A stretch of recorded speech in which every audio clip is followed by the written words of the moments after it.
Hi කොහොමද ඔයාලට? ඉතින් අද මම හදන්න යන්නේ චොක්ලට් බිස්කට් පුඩින් එකක්. මේකට ප්‍රධාන වශයෙන් ඕන වෙන්නේ මේ වගේ පුංචි බිස්කට් පැකට් දෙකක්, මාරි බිස්කට් එකකුයි, චොක්ලට් බිස්කට් එකකුයි. මුලින්ම මම කිරිපිටි තේ හැඳි 4ක් මේ වගේ භාජනයකට දාලා ඒකට නටන උණු වතුර අඩු කෝප්ප 2කමාරක් දාලා හොඳට මිශ්‍ර කරගන්නවා. ඊට පස්සේ චොක්ලට් බිස්කට් පැකට් එකෙන් බිස්කට් දෙකක් මම අයින් කරගන්නවා. පස්සේ පොඩි වැඩකට උවමනා වෙන හින්දා. ඉතුරු බිස්කට් ටික මේ වගේ ලිපේ තියන්න පුළුවන් භාජනයකට දාලා පොඩි කෑලි වලට කඩා ගන්න. කඩාගත්ත බිස්කට් ටිකට මම සීනි තේ හැඳි දෙකක් එකතු කරගන්නවා. කැමති නම් සීනි වලට ගොඩක් කැමති නම් තව පොඩ්ඩක් එකතු කරගන්න. ඒකට මම කිරි වලින් අඩු කෝප්ප 2ක් දාලා පොඩ්ඩක් මේ විදිහට මිශ්‍ර කරගන්නවා. ඊට පස්සේ මේක මද ගින්නේ මේ වගේ හැඳි ගාමින් තියාගන්න ඕනේ. මිනිත්තුවක් වගේ ගියාට පස්සේ මේ වගේ මේක ඝන මිශ්‍රණයක් වෙනවා. ඒත් එක්කම මේක බාගෙන පොඩ්ඩක් නිවෙනකම් අයෙත් හොඳට කාල් ගා ගන්න.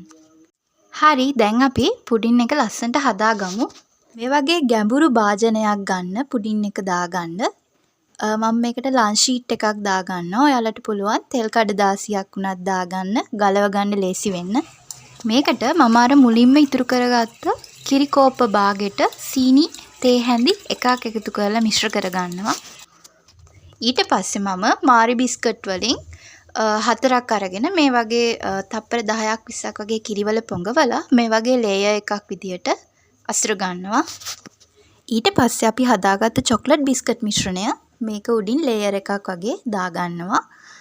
පොඩ්ඩක් ඝන හින්දා හැඳි දෙකක් වගේ පාවිච්චි කරලා මේක ලස්සනට හදාගන්න. ඊට පස්සේ නැවතත් මාරි බිස්කට් 3ක් හෝ 4ක් පොඟවලා මේ වගේ ලේයර් විදිහට තියාගන්න. ඒක උඩින් මම ආයෙත් චොක්ලට් බිස්කට් මිශ්‍රණය දාගන්නවා.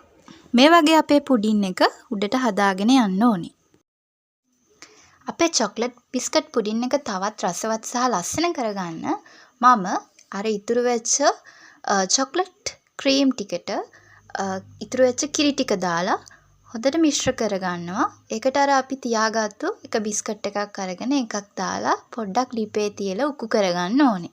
ඒක ටිකක් නිවුනහම මම පුඩිම උඩින් වක් කරගන්නවා මේ විදිහට.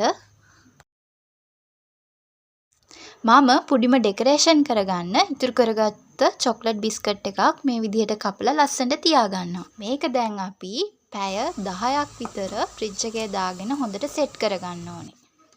මේක රෑ හදලා උදේට කන්න ගන්න පුළුවන්. ඉතින් ඔයාලත් හදලා බලන්න මාර රසයි. ගොඩක් සීනි දැම්මේ නැති හින්දා සීනි රස ගානට තියෙනවා. මේ පැය 10කට විතර පස්සේ අපේ රසම රස චොක්ලට් පුඩින් එක පරිස්සමට මේක ලන්ච් ෂීට් එකෙන් ගලව ගන්න. වැඩි වියදමක් යන්නේ නැතුව රසම රසට අඩු වියදමකින් හදා ගන්න පුළුවන් අතුරුපසක්. තාමත් අපිව subscribe කරලා නැත්නම් subscribe කරලා අපිත් එක්ක දිගටම එකතු වෙන්න.